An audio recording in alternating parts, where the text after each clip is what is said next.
کندهار کې د کارټن جوړولو یوه ستره کارخونه په هرو 4 ساعتونو کې تر 1,000,000 کارټنونو د تولید ظرفیت لري. د امین کریم په نوم د کارټن جوړولو کارخونه دلته کندهار کې د تیرو 10 کلونو راهیسې فعالیت لري چې په لومړي کې تولیدات 4 ساعتونو کې تر 1500 کارټن رسېده.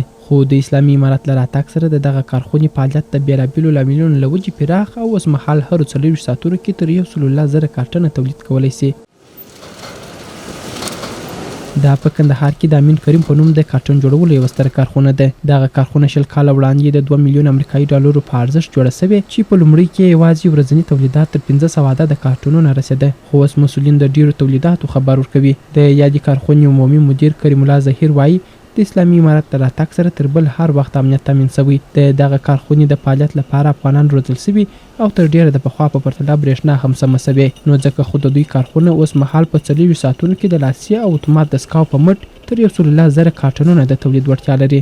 22 کاله کېږي چې موږ فعالیت لرو، یعنې موږ جوړه کړې ده په 1401 کال کې، او موږ په دې ځای کې 2 بخشه 2 مرکمه ماشینان لرو چې یو مینول دي یو اتوماتیک دي. تقریبا په مجموع کې 1,00,000 تر 100,000 کارټن تولید موږ لرو چې بیا هغه هر بخش هغه جلا جلا چې مینول جلا دي چې هغه روزانه د 4,000 څخه تر 9,000 پورې موږ تولید لرو، او اتوماتیک چې دي هغه بیا 1,00,000 کارټن تولید لرو چې هغه ته موږ بیا 3 پلای کارټن وایو، او 5 پلای چې به سي هغه ته 50,000 دانې جوړو، او 9 پلای چې دي هغه 80,000 دانې جوړو.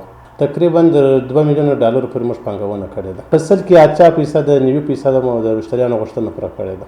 د یادې کارخونې عمومي مدیر زیاتوي دوی تر 80% د کارټن په برخه کې د کندهار او ګڼ شمېر ولایتونو اړتیا پوره کړې چې د غوښتونکي په خوښه د هغوی په نوم او نښان سره تولیدات کوي. نوموړي وایي دلته د دوی سره تر 90 کسانو په کار بوخت دي چې هیڅ یو بهرنی کاریګر هم نه لري. کارګر اوس فعلا موږ سره 90 نفره کار کوي. 90 نفره کارګر اوس موږ سره موجود دي چې کار سره کوي. په اول سر کې موږ د کارخانه راوړل، موږ سره ټول خارجانو کار کوي، یعنې حتی موږ سره 3 یا 4 نفره زموږ سره خپل افغانانو نو ټول خارجان وه.